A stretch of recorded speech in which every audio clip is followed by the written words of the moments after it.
Kansas Republicans want to inspect the genitals of your children. They want to do it so bad that they overrode a veto from the governor. Every single child in the state of Kansas would have to endure a genital exam to be allowed to play sports. In a state with over 3 million people, where only half a percentage point of people identify as trans. I want y'all to really think about this one, okay? Legislators have created a law that allows them access to your children's genitals because they think you're so afraid of trans people that you're going to allow it. And what would these examinations look like? Who would be authorized to do them? How frequently would they take place? With the amount of teachers in Kansas just in the last year who have been accused and convicted of child molestation, you trust these people? These are all separate cases. You trust these people? You trust these schools to conduct genital inspections on your children?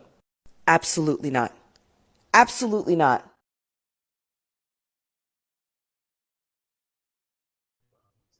Good evening, good evening, good evening. Thank you for joining me here for Conversations with Taz. Let's get into it with Taz and Chris. And the video you just saw is legitimately breaking news. Yes, the governor had previously vetoed this and was like, nope, no checking genitalia to determine who's on what team, just however they identify. That's the team that they would go on. And I've already explained to you all the hormone therapy and everything and how it does even the playing field. But no, the GOP, the Protect the Children Party, once again is at it again. So let's see.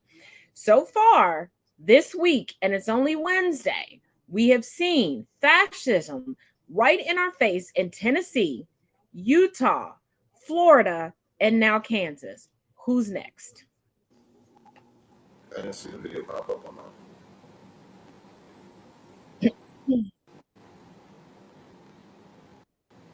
It's yeah.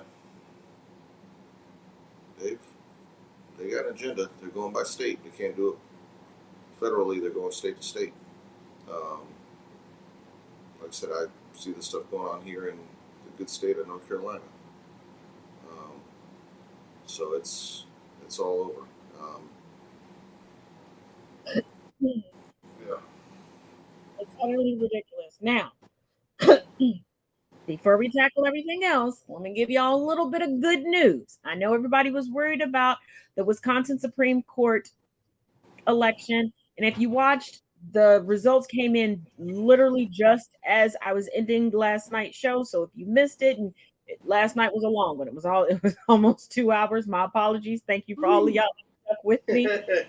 But there was a lot of details to get out. So good news. For the first time in 15 years, the Wisconsin Supreme Court has a liberal majority. The final tally was Miss Janet won 55.5% to 45.5% over Dan Kelly. Remember, Dan Kelly was a previous Wisconsin Supreme Court judge, and he lost originally in 2020, and he now has lost again in 2023. Now, keep in mind, he ran on an anti-abortion, pro-Trump election result denying platform. Yeah. And he wanted to roll the state back to pre-Civil War. Yeah, that too. And also, hold on, the Chicago mayoral race, which a lot of people did not even know was taking place. The former Cook County Commissioner, Mr. Brandon Johnson, defeats the incumbent Paul Vallis, and this is the first time an incumbent has not won re-election since the 1980s. And Mr. Johnson does understand that police should not be showing up to mental health checks and wellness checks. Like, he understands all of this. He understands that also police need mental health care. Yeah. He also believes that giving police officers consistency can help out. And when I heard him this morning speaking on Morning Joe, he has a great point. A police officer can show up depending on their schedule, where they're placed, and have a different supervisor that they're not accustomed to. He's like, you know what? Let's break this down by neighborhood. Where you show up, this is your shift. You know your supervisor. not just your partner. You know the other cops. You get to know the air. So there is some brightness. There is some brightness out there. Yes, that's huge. Mental health is for all, but asking officers to respond and turn into social workers or um, you know, therapists or any other profession that should be taken there is not only is it not coming from the right source, it's putting the officers in their own mental state where now they're dealing with issues. And we know that there are officers out there that grow very unstable in the job within themselves. And there's a lot of tragedies that have happened from officers, um, not just quitting the job, but potentially harming themselves. So it's a big deal for them. And we can talk about how this should be cross country, but you know, any moves, any steps forward is big. Maybe others will take note, but clearly that's a huge move.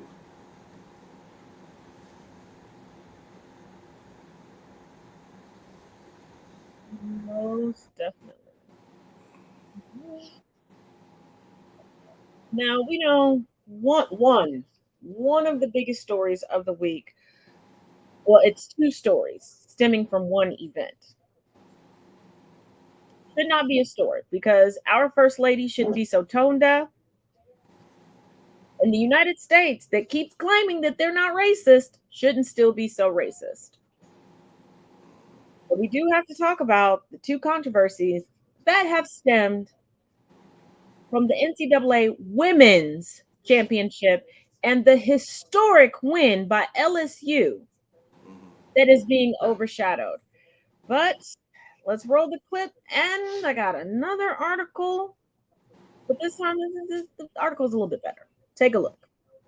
This had so many people in their feelings. Shaq is out here defending Angel Reese, who's receiving a lot of hate for taunting Caitlin Clark. Classless piece of shit, and so is your mother. What a effing idiot. Shut your dumb ass up and leave Angel Reese alone. Me personally, I had no problem with the taunting. I'd also drink Angel Reese's bathwater. The first guy, Dave Portnoy, got like 3 sexual assault allegations against him and is a racist. But she's classless for hitting the fucking John Cena? That's where you drawing the line, bro? I know a lot of people are Caitlin Clark fans, which is fine, but there's no reason you should be this upset about it. Y'all motherfuckers more hurt than she is. It's really hard to take these 50-year-old geezers calling her out her name serious. Y'all need to just sip your carrot juice and relax. Remember when Luka Doncic did this to Devin Booker, how horny he had y'all? A lot of y'all was ready to let Trae Young bust it down on you after he hit that dagger versus my Knicks and then did the bow.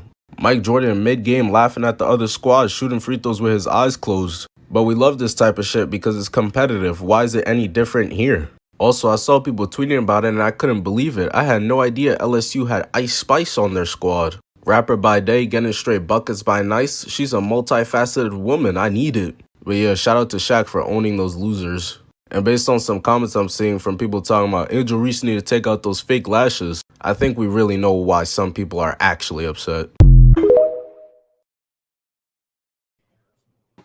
Now, Dr. Biden, the First Lady of the United States, is continuing to backpedal her invite request to her husband to have both teams come. But Caitlin Clark has decided to finally speak up. It would have been nice if she would have spoke up on the first night, but she's decided to speak up. And this is coming from CNN.com. Caitlin Clark defends Angel Reese, says she shouldn't be criticized for gesture directed towards her.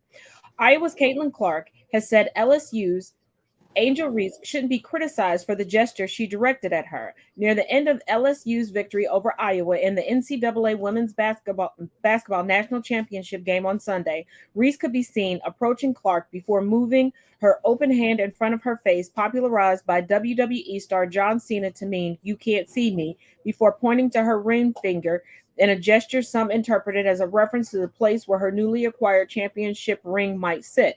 Clark made a similar gesture to another player earlier in the tournament. The gesture sparked much debate, especially on social media.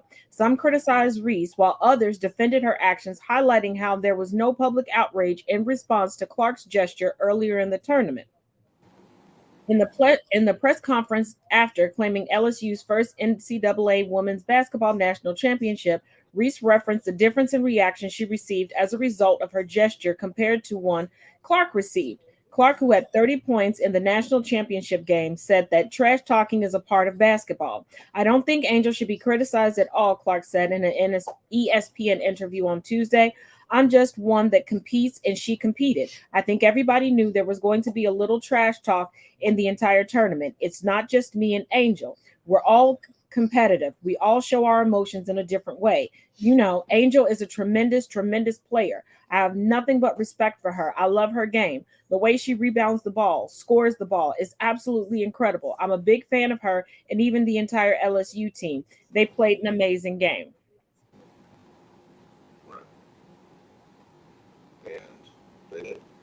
And it's a shame we're taken away from the championship by having debates over something that really shouldn't have came up at all. Like, this is part of the game.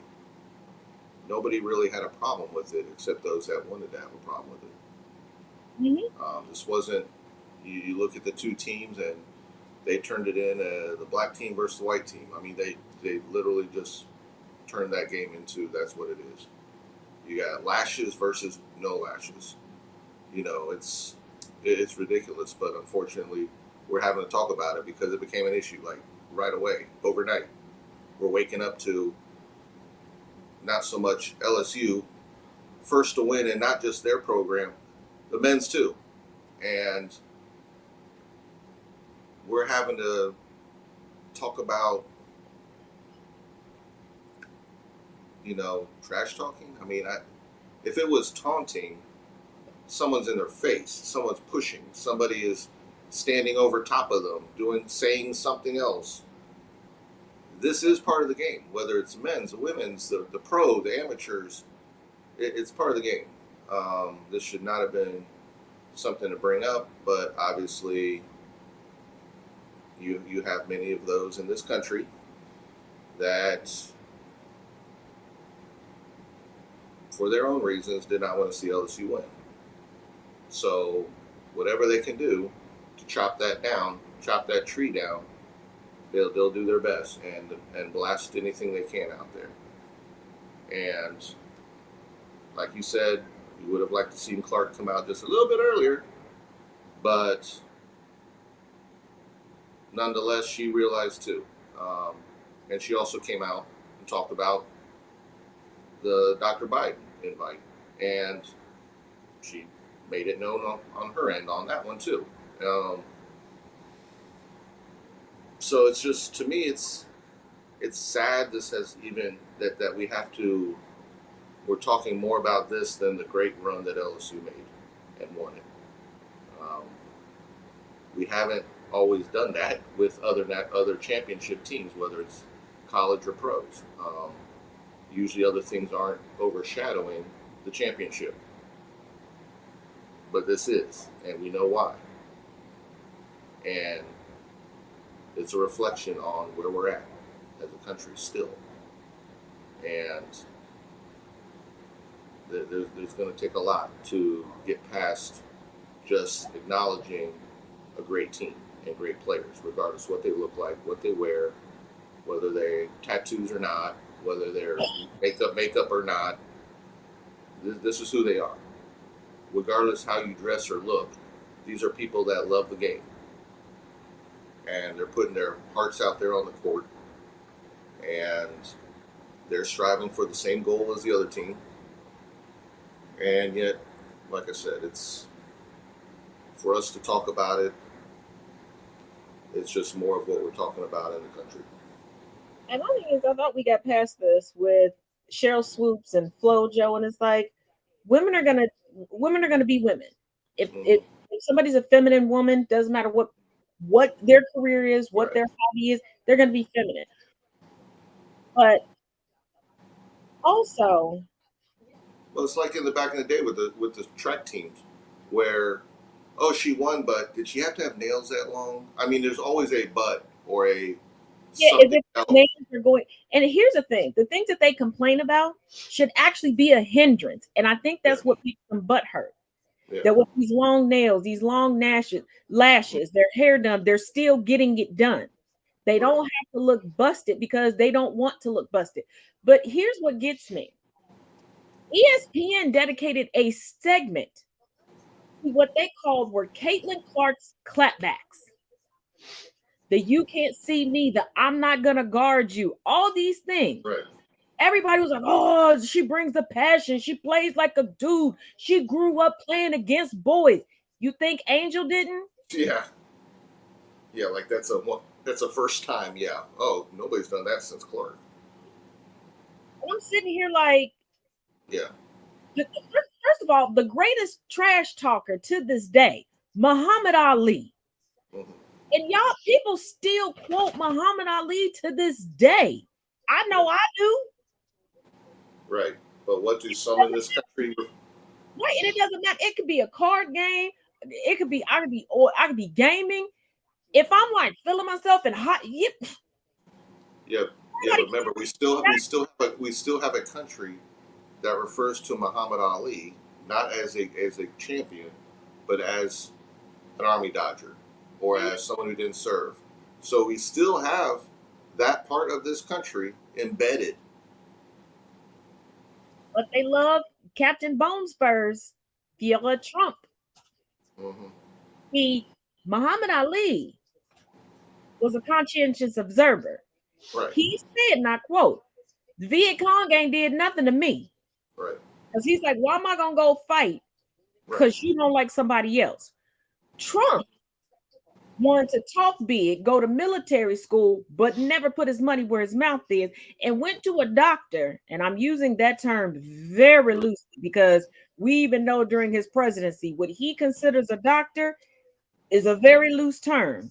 In a little bitty storefront in the corner of a borough in New York to say he had bone spurs.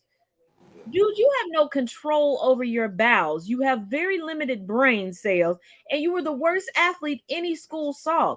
I don't think that you could have passed the entrance test. Like, you didn't have to lie. Well, yeah, it's ironic. It's as funny as the fact that his name would be attached to a university. So there you have it. Yeah, but speaking of liars, we have an update on the Dominion. No Amber Heard, but close. Dominion news case, and this is starting to get juicy. I got to bring out the notebook for this one. Yeah, Gwyneth.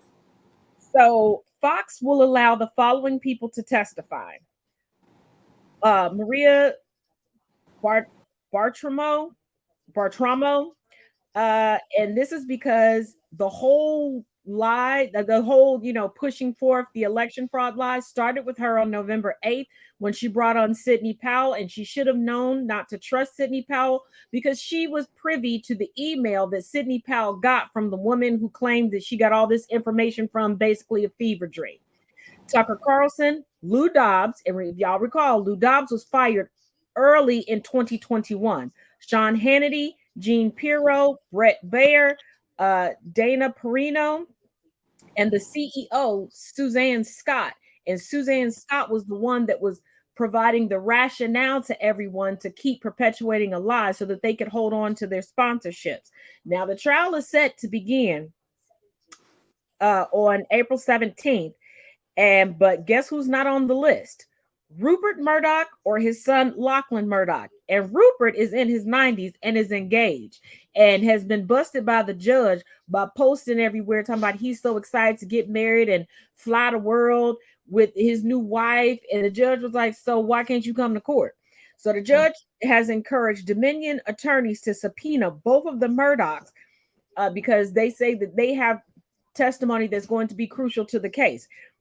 And the judge is said to be losing patience with Fox News and Rupert Murdoch specifically and their legal team because of all the shenanigans that they're pulling. Ooh, see, these folks are getting tired of these spoiled rich kids. Like, yeah, Yeah. Yeah, we know how they do. Yeah, this isn't a grounds for where they're worried about ratings. So that's And even with this lawsuit, as of last night, Tucker was still lying on the air, like blatantly, just lying. and they're out there showing the whole speech of a man who does nothing but lie. So yeah, I mean they keep fact checking in business forever. And hold on. Oh, I almost forgot before we go any further. Mr. Dan Kelly, the sore loser from the Wisconsin. Oh yes. Y'all got to see this for yourself. Trump has really changed the ending of elections. It's like if you can't win, throw a fit, cry about it, come up with some alternative narrative. Dude, you lost twice back to back.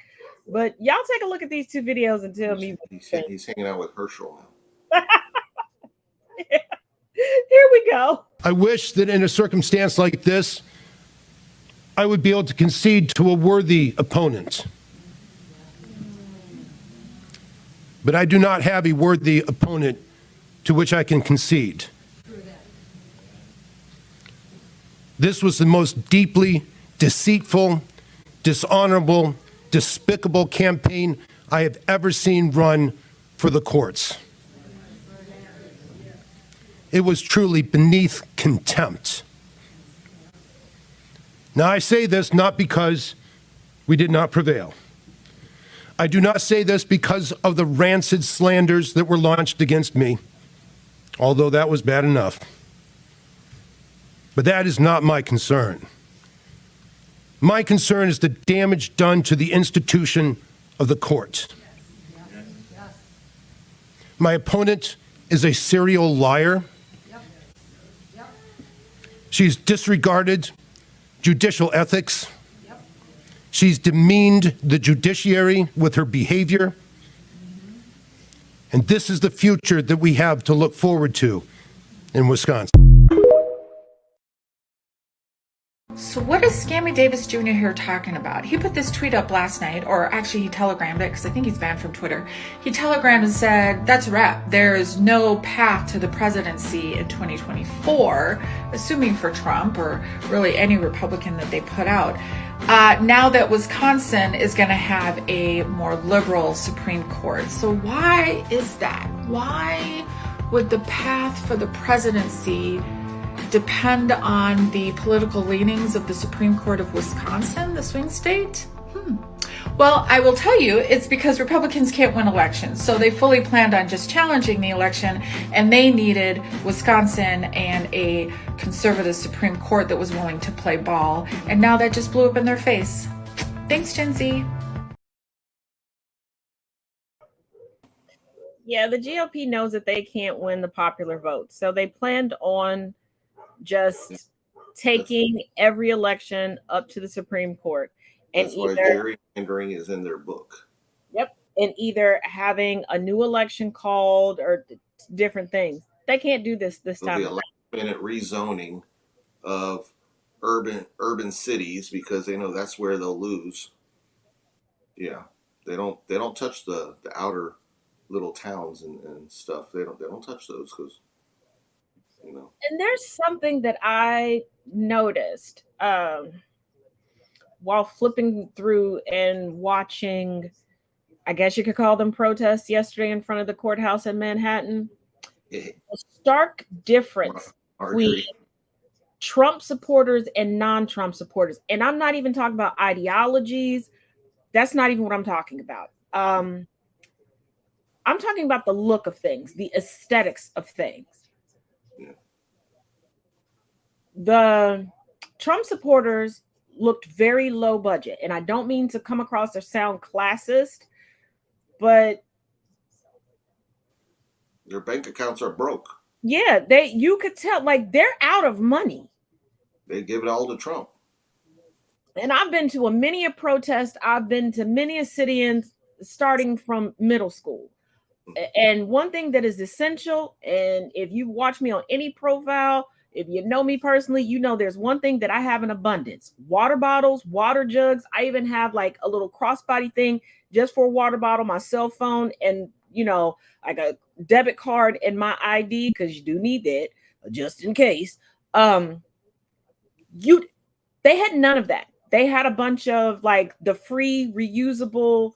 And don't get me wrong, I love free. Y'all know I love free, and I'm always trying to tell y'all where to get a discount or where to get something free. Don't get me twisted. But the free reusable shopping bags, which I'm like, that's not very convenient when protesting, and it's not very comfortable because you're just using one shoulder, and God knows what's going to spill over in that. But then on the other side, the non-Trump side, I saw designer clothes, which I don't know why you would be protesting in good clothes, iced coffees and Broadway tumblers, comfortable shoes. People had brought chairs with them. People had full meals and bento boxes. Yeah. I'm like, y'all are placating to the wrong people. Like, you're trying to grift, but you're grifting from people who have truly limited funds. Yeah. I mean, why do you think Marjorie was in there? She fit in. And shout out, I don't always agree with everything he says, but shout out to comedian and actor Michael Rappaport. I did see that. Now, I can't remember what network I was watching. Like I said, I was flipping. And He went off on Marjorie. The poor reporter that was out in the field was trying to like talk to the people back at the station. And that's where I heard the video, and I was cracking up that I couldn't even like get the footage because I was laughing, because I was like, that voice sounds familiar. And then tagged me, added me on Twitter where he was saying, yeah, that was me. And I was like, that's why that was. But he told her to go back to the zoo that she came from, the lasers on her. He said it all. I was like, get out. Told her to get out of New York. I was like, oh my god. And then she tried to blame the mayor, talking about he's weaponized the left against. No, Marjorie, you forgot you were on Twitter. The GOP are not the only people that can see your tweet. You were talking big cash money shit about New York. New York is the birthplace of fuck around and find out. Yeah, they are about action. And she's about the Q. Yep. So, yeah. And she's so big and bad because remember the poor children, the survivors of the Parkland school shooting. She had no problem chasing them down in the street, being big, bad, and bold. She had no problem taking it to fisticuffs with little bitty, teeny, tiny, dumb Lauren Boebert in the bathroom on Capitol Hill. But she couldn't take a few hecklers when she's been heckling people for forever now. Yeah, she didn't look comfortable. She looked like she actually had fear. Not that anyone was really going to do anything to her, but. And then this protest that she organized, she didn't even get a permit for. Right. And I'm like, New York, pay attention to that. Fine her for that. Fine her. How's she going to get a permit? Q sent her.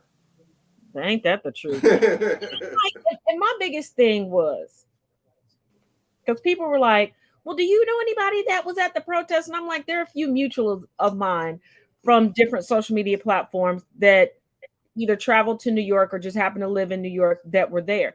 And they're like, well, why didn't you go? What is there to protest? It's a court appearance. Right. Me standing outside isn't swaying anything. Right. Yeah. Yeah, this was procedural. Yeah, I mean, we saw what happened after he left. Pete went back to his native country of Florida. Expeditiously. Yeah. But since we're on the topic of New York, like I said, New York is about action. And running Marjorie Taylor Greene out of town isn't the only thing that they've done recently. So I would say all of you homophobes, transphobes, racists, etc., steer clear of New York because they're not playing with y'all. Take a look. I have to tell you, I have a new respect and appreciation for New York City. I tell you what, they don't fuck around in New York City. A while back, some Proud Boys were out prancing around in Manhattan. And frankly, the New Yorkers didn't take too kindly to that. They didn't give them a very good welcome. They shouted their asses down and kicked them out of town. They ran away with their tail between their legs, scared to death.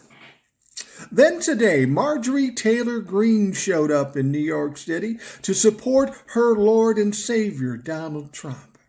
And oh my, she is a tough girl. She's going to fight with the Patriots. But she couldn't have been there more than a couple of hours. People were tearing her apart. She got on an airplane quick, fast, and in a hurry and got down to Florida so she'd get some balance back in her fucking life. But that's not the best one. The best one is, guess who else came? George Santos. The liar, the criminal, the creep. You know who I'm talking about, George Santos. Now, it should be different for George Santos because New York is his home state. That's where he got elected to this lofty position in the House of Representatives. So he shows up to support Marjorie Taylor Greene, to support Donald Trump, and guess what happens? George Santos got the same fucking treatment as everybody else. They shouted his ass down. When he finally left, he was crying and says, "No, I'm not coming back." Well, George, I'll tell you this. Fuck your feelings. You folks are starting to see what it was like. All those years, the Republicans would get in your face and make you cry. Call you snowflakes. Well, who's crying now? Who's the fucking snowflakes? You're all victims now, and you're in trouble. You can't even come to New York City, your own home fucking state, without getting your ass kicked out because you're on the wrong side of history, dumb fucks. How long is it going to take you to realize that? Some people never learn. And we're talking about the Proud Boys, Marjorie Taylor Greene, and George Santos. Well, we're talking about some dumb motherfuckers. So if you're a Trumplafuck and think, hey, I'm going to go to New York and spread the word of Trumplafuckism, I'd think twice about it. It's not going to go well. This is what you call karma. This was an excellent article. But the best part about this article was the tweet. Let me show you. Yusuf took out a full-page ad. And I enlarged, and you're going to get to read both sides. This is his full-page ad letter to Donald Trump. Please pause and read. Give you a second. Here's the second side of the full-page ad he took out. I especially like the part here, where he says, "Here is my message to you, Mr. Trump. In response to the multiple federal and state criminal investigations that you are facing, you responded by warning of potential death and destruction, and by posting a photograph of yourself with a baseball bat next to a photo of Manhattan DA Alvin Bragg. These actions, just like your actions leading up to the January 6th insurrection at the U.S. Capitol, are an attack on our safety. Karma knows no time, and she's a bitch. Well done, sir." Now, I do want to offer a correction from last night.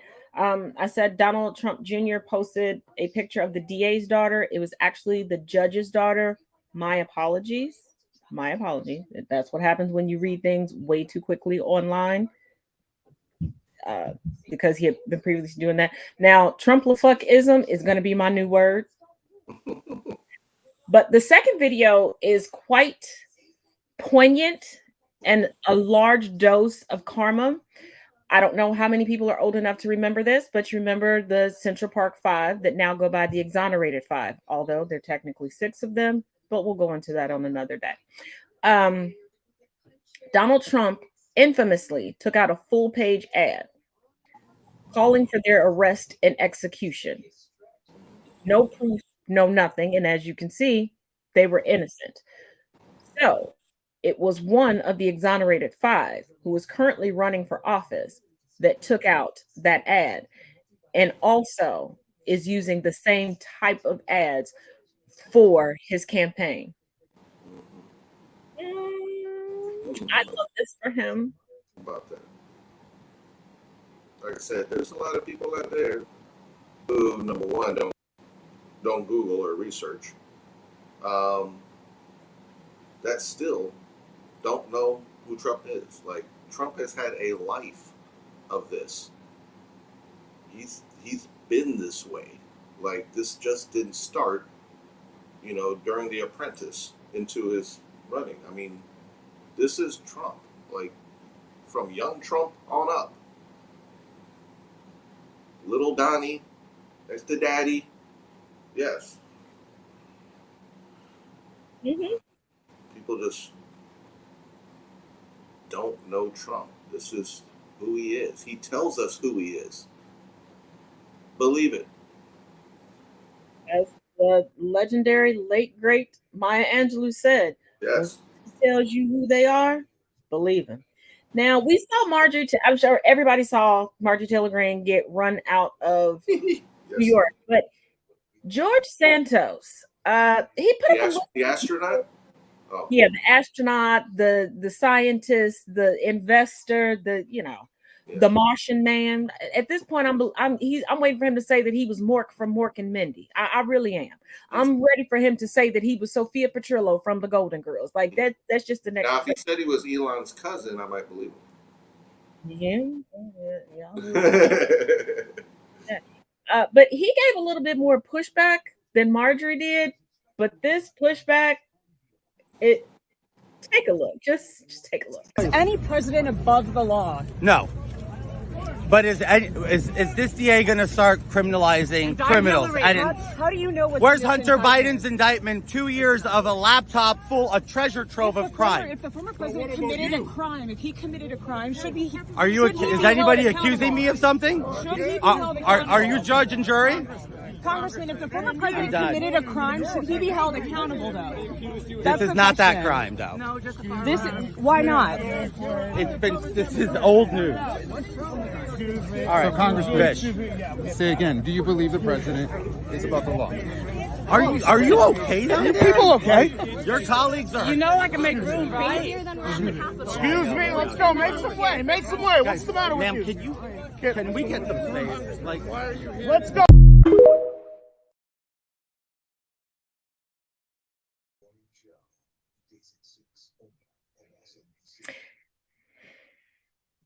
Has anybody noticed that nobody's saying that Trump didn't commit a crime? They just all keep saying it's old news. Yesterday, while the entire country was glued to the television, are you muted? To get arrested in New York City, while all of that circus was unfolding down in Washington, D.C., Donald Trump is losing another battle. Are you muted? Say something, Chris.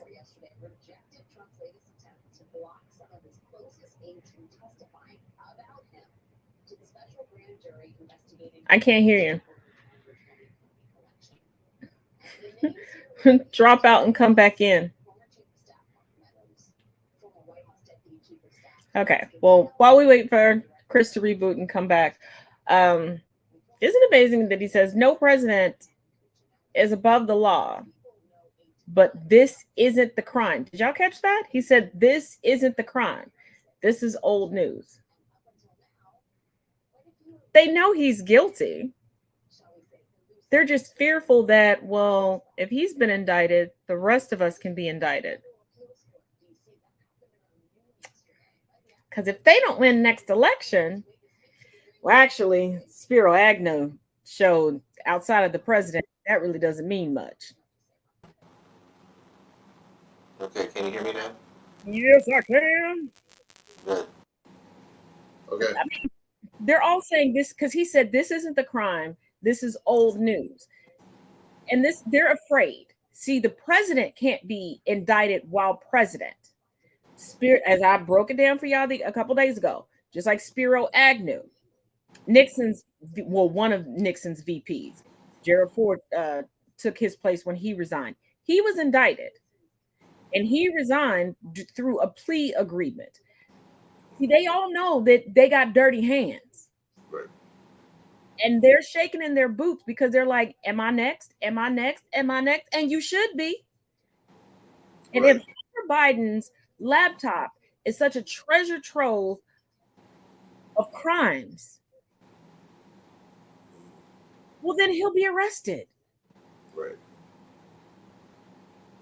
Yeah, somehow they think that they're not supposed to be invested. Like I said, their whole take is, why are you looking at us? Look at them. We follow the trail. The trail will lead us where it needs to go. If there's not a trail on another side, we don't follow it. There's no trail. So they just like they're doing with the other things, they want you to pull falsehoods out of a hat. And you can't do that. That's not how it works here. And they want to try and change how it works. That's why Donnie wanted to be forever in the White House, because he felt it's bulletproof there. Everything is Teflon to him, the new Teflon Don. And he feared leaving that once again he'd be vulnerable. And yeah, this is what happens. And see, after 2 impeachments and he wasn't removed from office, that really just boosted him to the point of, well, I can't do anything. Now, before we get into the breakdown of his post-arraignment press conference speech shenanigans, let me just update you guys on some things. Regarding his hush money case, that's the one in Manhattan. That's how I'm going to refer to it here on this show. I don't know how other people are going to refer to it, but when you hear me say hush money case, you know what I'm talking about. Oh, it's Stormy money. Well, it's 2 women. It's McDougal and Daniels that are included in this. Yeah, but when they made it rain, it got stormy. And somebody in my comment section on TikTok said it's stormy over Trump. That was good. But what's next? What to expect next? There will be discovery where the prosecution will turn over evidence. We discussed that last night, where the DA is asking for basically a restraining order to ensure that Trump does not leak discovery, where he can look at the evidence only in his attorney's office. This information cannot be brought to Mar-a-Lago. He cannot speak about it, things like that. There will be motions. The defense may try to request a dismissal. Highly doubt that the judge will grant that. And then the trial will begin. The prosecution is pushing for the trial to begin in January because keep in mind the next court date is December 4th. The defense wants the proceedings to begin in the spring. The DA is claiming that Trump had a catch and kill scheme going in order to influence the 2016 election. That's where Mr. Pecker comes in with the National Enquirer, where any stories that were going to be devastating to the whole Trump campaign or to Trump himself were supposed to be killed off. That's why there was a $30,000 payment to a doorman for an alleged love child. And Trump has been warned by the judge, even though his legal team keeps trying to deny it, that regarding his social media rhetoric. And this trial could begin ahead of the Iowa caucus. The Iowa caucus is scheduled to take place February 5th of 2024. So is that when we'll find out if he's named his running mate Kanye? Yeah. Awesome. I think. And my thing is, if he does not pick Marjorie Taylor Greene, I wonder how quickly it'll take her to turn on him. It'll be a Trump West. Oh yeah. But let's break down this Trump post-arraignment speech. And for those of y'all, yes, I saw what he put on Truth Social right before we went live, talking about now he's saying that Tuesday was a great day, that he raised so much more money and his polling never looked better. The man is but let's get into let's get into this speech breakdown. And yes, the things that you're about to hear, if you did not watch the speech, I popped in and out. I know Chris popped in and out. It was as crazy as you're about to hear. It's the National Enquirer live. Yeah, so Bigfoot was on there. Oh no. Yeah, and the Loch Ness Monster. But pay close attention to this breakdown, y'all. We'll see you in 2 and 2. You know how we do. Anderson, it was a Donald Trump speech, which means it was a barrage of false claims, many of which I'm comfortable calling lies because they've been debunked repeatedly, and yet he keeps saying them, things like $85 billion worth of equipment left in Afghanistan when it was actually about $7 billion, or that nobody had a problem with his call with Georgia Secretary of State Brad Raffensperger until months later. No, people had a problem right away that very week. And Anderson, I found him particularly dishonest when he tried to pivot to the federal investigation into his handling of official documents. Listen to some of the things he said on that subject. Under the Act, I'm supposed to negotiate with NARA, the National Archives and Records Administration, which as of this date is a radical left troublemaking organization that red flags the Constitution of the United States and the Bill of Rights as dangerous and triggering. Can you imagine? This is what we have to deal with. Even though that has absolutely nothing to do with openly taking boxes of documents and mostly clothing and other things to my home, which President Obama has done, the Bushes have done, Jimmy Carter's done, Ronald Reagan has done. Everybody's done. I was working with NARA very nicely until the raid on my home. So 3 separate clips there we played. This is a triple whammy of nonsense. None of that is true. On the first claim that the Presidential Records Act said that he's supposed to negotiate with NARA over the return of documents, absolutely false. That law is open and shut, clear cut. It says that the moment a president leaves office, the Archivist of the United States takes custody of presidential records. There is nothing in there that envisions a prolonged negotiation. The second claim that Obama, the Bushes, Reagan, and so on also took documents like he did has been debunked by the National Archives and Records Administration itself. It says that it took custody as required by that law immediately upon those presidents leaving office, and NARA itself was the entity that moved the documents to temporary NARA-managed facilities, so not like their own house club resort near where their presidential libraries would be built. And then the third claim that he was working very nicely with NARA until this August FBI search, that is obvious nonsense. Look, NARA had been trying for more than a year to get back these documents that were rightfully theirs. Trump did not even return all the documents, we know, even after the Department of Justice took over and issued him a subpoena. So very nicely, I guess, is debatable, but in this case, it's just obviously wrong.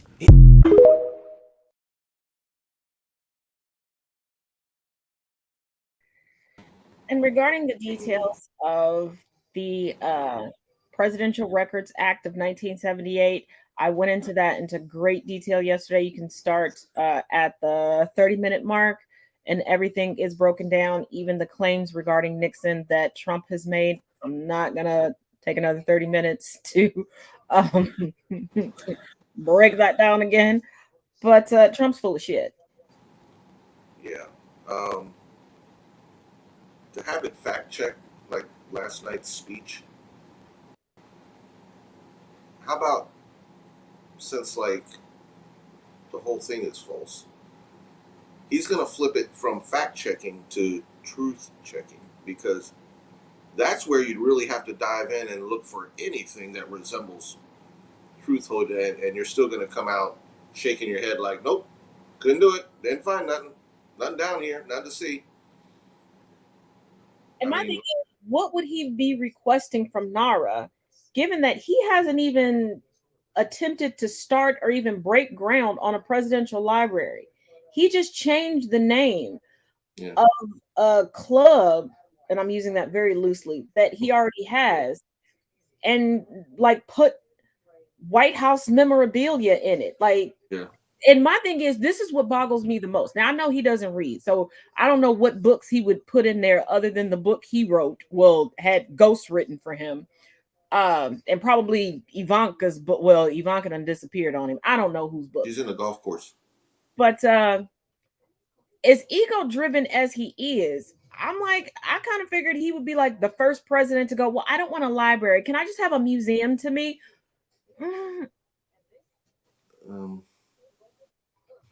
Yeah, he made it sound like he had documents with like his golf pants or something.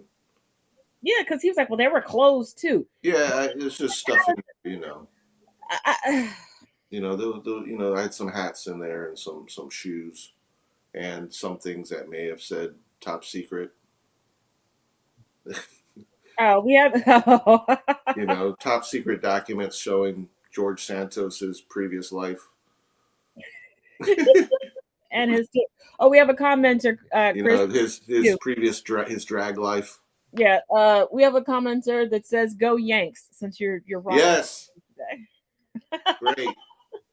Everybody loves. Everybody loves. I welcome all the Yankee fans. Everybody loves Chris. Everybody just pops in on Wednesday. I'm the resident ginger. Yes, I know you're the resident ginger. You're the popular one. Whatever. But now the Trumplicans, or as the lovely gentleman said in the one clip, the Trumplifucks, are all over social media, just gushing about the new mugshot merch. Let's talk about the truth behind that, because there was no mugshot taken yesterday. So here we go. For President Donald Trump online, on t-shirts, and on sale, with proceeds going directly to the Trump campaign. But law enforcement sources told the Associated Press that Trump didn't have his mugshot taken, and Trump's lawyer Joe Tacopina confirmed to other media outlets that no mugshot was taken. So we can verify that these mugshots are fake. He didn't even have one taken. But even if he had, it's unlikely it would have been released. Under New York law, releasing a mugshot is seen as an unwarranted invasion of personal privacy. Police or courts aren't required to release a mugshot unless it serves a specific law enforcement purpose. So what about those photos and others online claiming to be mugshots? There are some red flags you can look for. First, the background. Does it match the look of other mugshots typically taken in that location? And two, the outfit. Was the suspect wearing that outfit in other photos from the same day? The fake mugshots of Trump don't match reports of where he was or what he wore that day. Mugshots of former President Donald Trump online, on t-shirts, and now Joe Tacopino at the press conference immediately after the arraignment was avoiding the question. Like he did not want to say whether or not Trump had a mugshot done, but Trump was in his regular uniform. Blue suit, white shirt, red tie. Do y'all really think that they were going to have him change into prison blues for one picture when he never touched a jail cell? Right. He was processed and then moved directly into the courthouse. They were there for it was an arraignment that was a little bit longer than your traditional arraignment, but it happens from time to time. Mm-hmm. And he left. What we do probably know is that a fingerprint card with itty bitty prints were done on them.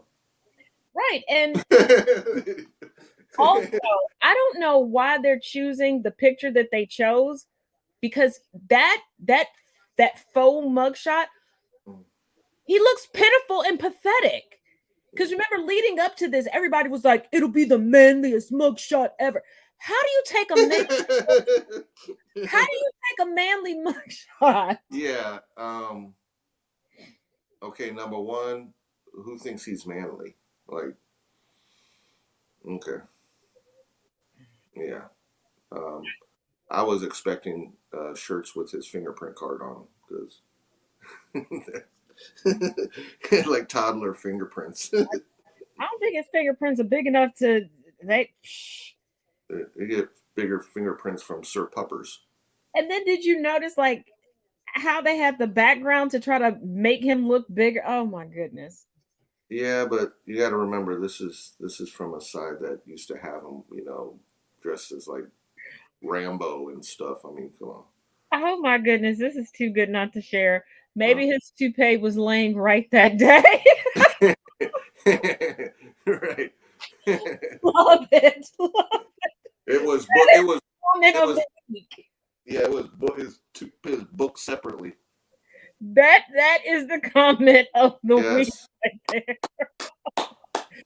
Kudos. There you go. Bravo. That's jolly good. Jolly good. That was bloody hilarious. As the British would do. Wow. Okay. Somebody one up to me on the one-liners. Okay. Mm-hmm. That deserves some grape juice later. Well, if I wasn't hopped up on allergy medicine, yeah. Hey, that makes it spicy. Why is it so spicy? Yes. Now, new singer in the Spice Girls, Grape Spice. Now, before we get into the shenanigans in Tennessee, I'm not even gonna pull us for this because it's only a 12-second clip. But what's going on in North Carolina? Why we flip? Oh, ooh, ouch. Yeah, let's take a look at North Kakalaki. Hey, if you're gonna be rude to me, you better know how to fight. Cause when I'm done crying, I'm gonna get you.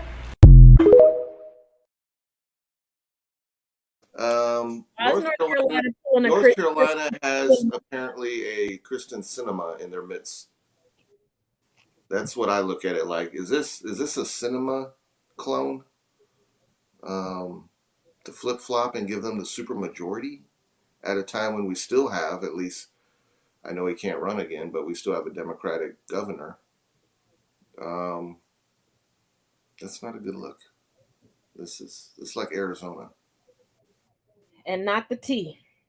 No, and it's not sweet. No, it's like diesel fuel.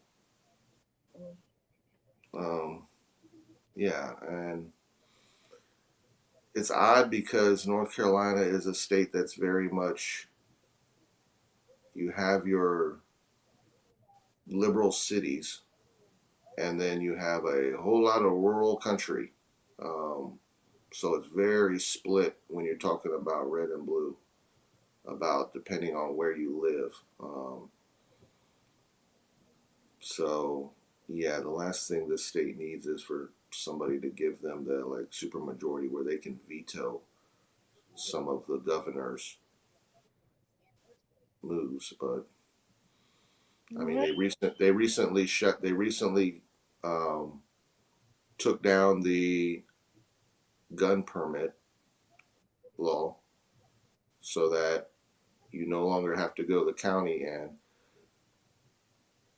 to an extent, I needed to make it clear that there was a background check, because that's all the permit was technically. For people that live here know that getting a gun permit in North Carolina meant that you went through a background check, and then the county sheriff, basically they had his name attached to the certificate that you got before you could go purchase a weapon in this state.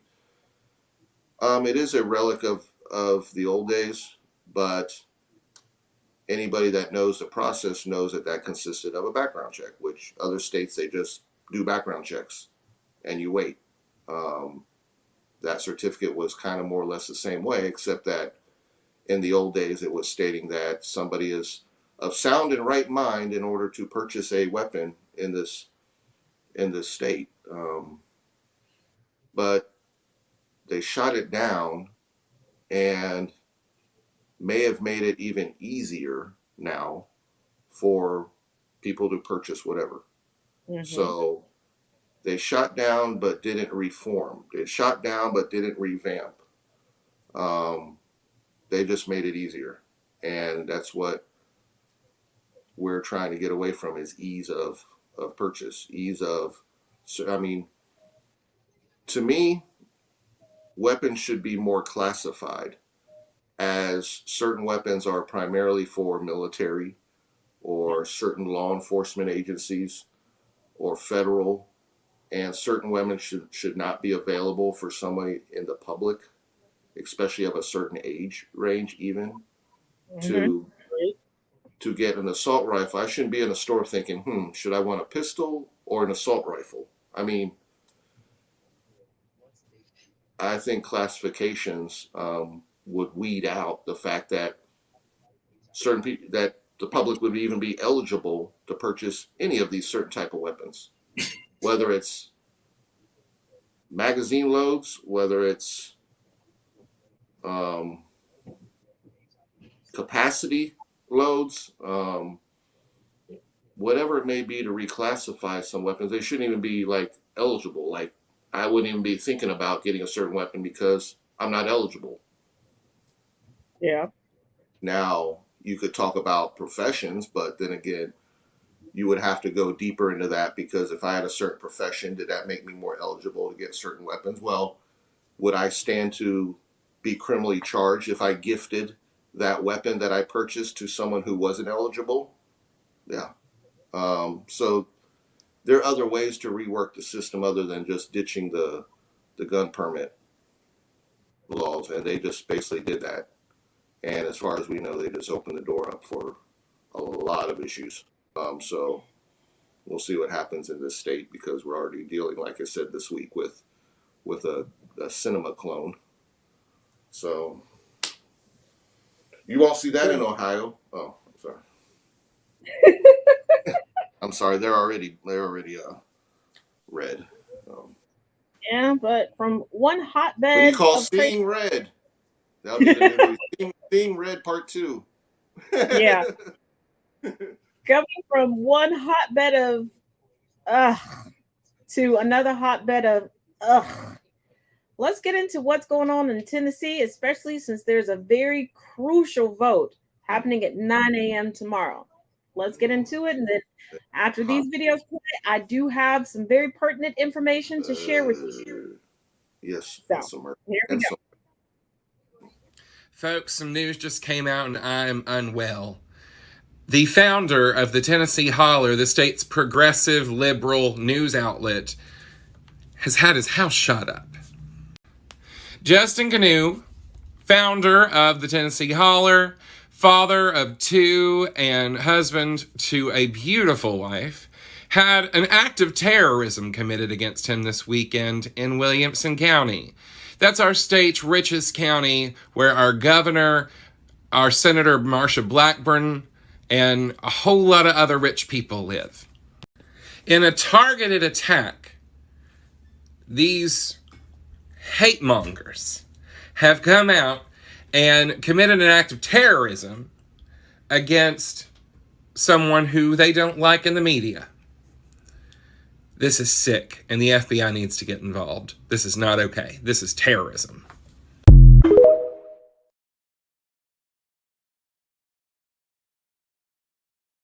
Hey everyone, I want to give you an update because things are dire here in Tennessee. The founder of the Tennessee Holler, who's been covering the on-the-ground movement, was the first to break the news about what was happening with the Tennessee 3. His home, where he and his kids were sleeping last night, was shot. Numerous bullets entered in through the walls and windows. This is an unacceptable backsliding into fascism. This is an attack on the press. Things are dire here in Tennessee. We need your support. Call Speaker Sexton, call the Tennessee legislature, email them, let them know, show up on Thursday.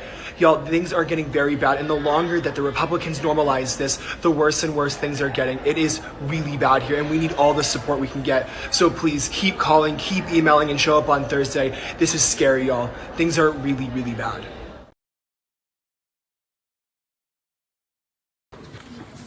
So why are you blocking these young people out? These young people have a right to be in this building. The speaker has shut off our ID badges. He's kept us under the chain. I mean, this is not democracy. This is fascism. What is going on? These young people. Kind of like dictatorship. They said the speaker's not available at the moment. For is he in the office? Is he here? So why he not available if he not here? They said he's getting ready to leave. For where? He's not here. Excuse me. He can walk past all of us. Right. Sir, please don't. You cannot. Do not put your. I'm a member of this body. They don't make the decision. I work in this building. I'm a representative elected by the people that you're picking to. If you put your hand on me one more time, sir, I will file a complaint against you. Back up. Back up. You do not run anything in here. This is the people's house. This is the people's house. You're not going to intimidate me. So you need to back up, sir. The people have a right to be in the people's house. These young people have a right to be in the people's house. This house belongs to these young people. And they're not afraid anymore. I'm not afraid anymore.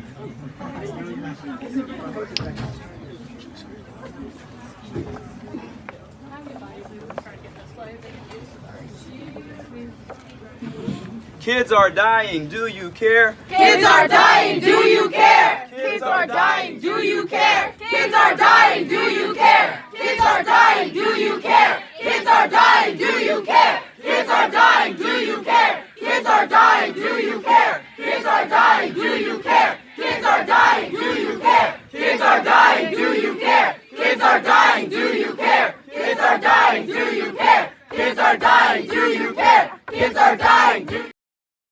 Hey y'all, little update on Tennessee. Tomorrow morning at 9 a.m., they're going to hold the vote to expel 3 members of the legislature.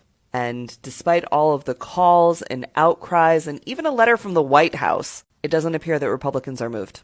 In fact, members of the Tennessee Speaker's House met with these 3 Democratic lawmakers to let them know if they get expelled tomorrow, they'll also be losing their health insurance. There are protests planned for the morning, and it is encouraged that you keep calling your congressman. There are steps before expulsion to deal with any kind of, perceived impropriety. And I want to point out to you 2 people who are really, really at the front lines of covering this story. One is Chandler, who has literally been on the ground every day and going live from inside the State House. And the other is our pal, Justin, at the Tennessee Holler. Justin is the journalist behind a lot of the breaking news you're seeing out of Tennessee. He's also the guy that broke the Randy McNally story. And someone drove by his house on Saturday night and shot at it. We cannot stand for this attack on the press. Quick update on the Nashville, Tennessee situation, where they're trying to expel 3 members of Congress for marching alongside children protesting gun violence. Here's one of the 3 House members that is being ousted. She said, I just had a visit from the head of HR and the House ethics lawyer. I appreciate them letting me know that if I am expelled, I will lose my health benefits. I also appreciate the ethics lawyer letting me know that in one case, a member who was potentially up for expulsion decided to resign because if you resign, you maintain your health benefits. I appreciate that information. But she said, nah, get fucked. Heavens to Betsy, all this does not mean I'm considering resigning. Never. I am ready to have my hearing in public view. Let's go. Now, let me give you all just a little bit more information. The Tennessee House is made up of 73 GOP members and 26 Democratic members. The Speaker of the House is Cameron Sexton, who was elected post the resignation of Richard Glenn Casada Jr. Casada resigned because he was implicated for having a role in using a firm, Phoenix Solutions, to launder money and a kickback scandal. There were other scandals, and this isn't even all of the scandals. These were just the ones that I could get quickly in between some other stuff I had to do today. Representative Jeremy Durham was caught up in a scandal where he was sending lewd late-night texts to multiple women. 22 women were subjected to unwanted and inappropriate sexual contact, and guess what? He was a mentee of Casada. Cade Cawthron was Casada's chief of staff, resigned due to allegations of cocaine use within the State House, sexting an intern, and spouting slurs. Casada and Cawthron were also caught up in a scandal where they tried to frame a student activist with doctored, aka fake emails. Casada also refused to fire Cawthron. And then here's the kicker. In 2022, the FBI was investigating the Tennessee House for corruption. Now, if you all remember last night, and the video is actually, as always, check the links in the description of this video. The video is linked here. There was an interview with the 3 Democrats that are up for expulsion tomorrow at 9 a.m. They've even had grown adults that are members of the Tennessee House peeing in each other's office chairs. They had a child molester on a committee for education, and they knew that he was a child molester. And when Miss Gladys, who's up for expulsion tomorrow, brought articles of expulsion against this child molester, she was told, and I quote, well, they know who he voted in. People deserve second chances. And like I said, that's just a drop in the bucket. But remember, we're looking at when you look at the right as a whole, playbook doesn't change from Washington to state level when it comes to we need numbers, we need control, we need power. They know wrongdoings as we can't lose numbers. Look at George Santos. This is from the current playbook. It's been running for a while now. We're getting rid, they're willing to worship guns over kids. We talk about the whole pro-life thing when we talk about it as pro-birth. because once you're alive, we may not secure you in the schools. So you're pro-birth and yet not pro-life because you're pro-guns. So you got a new baby, great. Good luck securing them in school as a young child, because we're not taking our stance against certain weapons or guns or reform. So their playbook is dangerous because it's on the state levels. And when we look at election and we talk about certain wins that the Democrats get, we take it as a win, but we can't be content because we look at how close these elections were. We have to be concerned. These are narrow wins. So there's still a large majority that, for whether they just vote on party line and just tune out what their party now stands for, that's probably only a portion of Republicans that vote party line. There's a whole new wave of, this is what we're going to do at all costs. We're going to support whatever lunacy at all costs because, well, we've been told since birth that we don't vote for the libs no matter what. We don't change parties. If we were not to vote, then we didn't like the candidate, then we either didn't vote or we just vote for the candidate. This is still dangerous times. I know we applaud our victories, but when it comes to the right, they're still getting in votes. So that's why we keep rehashing the need for people to don't get tired. When it's voting time, get out there, vote. We can't let people deter voters. They can take away all the drop boxes they want. You can still show up in person. You can still early vote. Because they're still getting their votes. I mean, even with the Wisconsin one you showed, that one was it wasn't quite as narrow, but there's been plenty that were narrow that are out there. And that's concern in its own. So. Very much so. But I wanted to bring this information to people's attention because there are some people that are like, oh, this is so egregious. They were protesting on the House floor. First of all, on the federal level, as you would say, this is going to be my weekly fun with flags moment. Yes. There have been literal fist fights on the House floor at the federal level. No one was expelled. People ended up in the hospital. Yeah. So protesting is supposed to be ingrained in the history, in the fabric of the United States. The Boston Tea Party, heck, the Revolution. Yeah.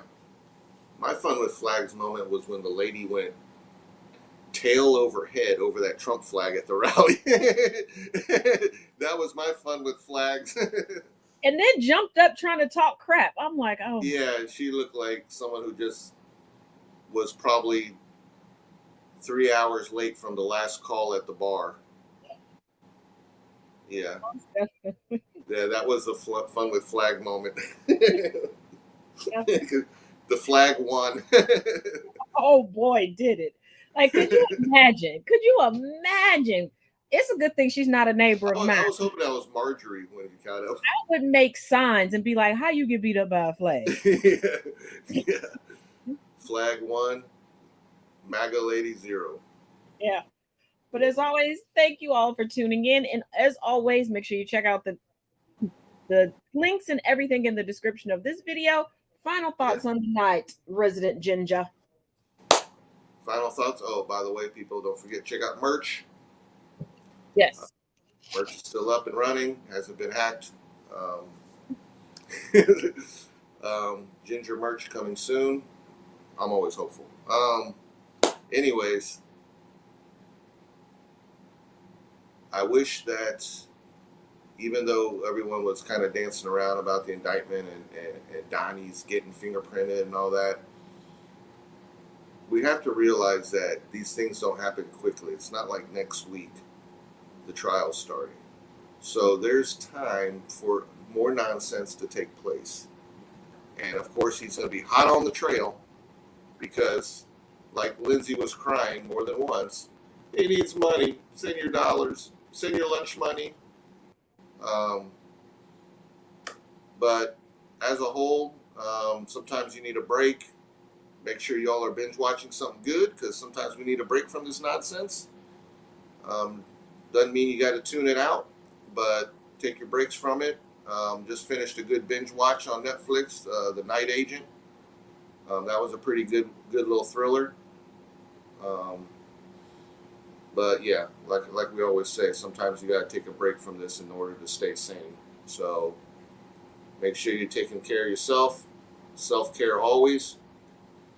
You're not alone. Find someone to talk to. Doesn't have to necessarily be a family member, just someone who can maybe relate to what you got going on. But we got to keep ourselves fresh. So that's all I got. Exactly.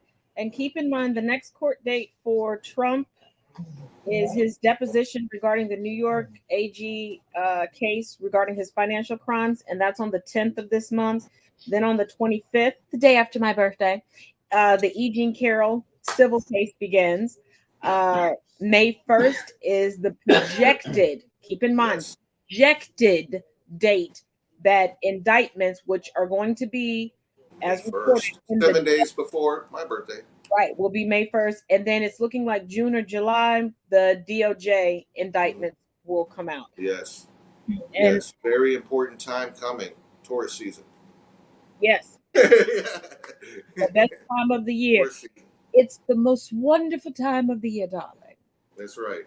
We got April Taurus, May Taurus. Same awesomeness. Yes. So you all be great. And as always, each one teach one, each one reach one. And I always try to leave things on somewhat of a high note. I think you all will get a kick out of this story. Chris, I think you saw it last night on the special with Joy Reid. I like to call this the tale of the Trump heckler. The guy running around behind me, I couldn't make sense of most of what he was saying, so I couldn't really address him. He just wanted to talk about my vagina. And I'm serious. I'm serious. That was his subject. And I just figured that's a hard conversation starter. Trying to convince him that I don't have one would be like trying to convince him that Joe Biden won the presidency. And so I never spoke to him. And you know, it was an otherwise completely pleasant encounter with the Trump press.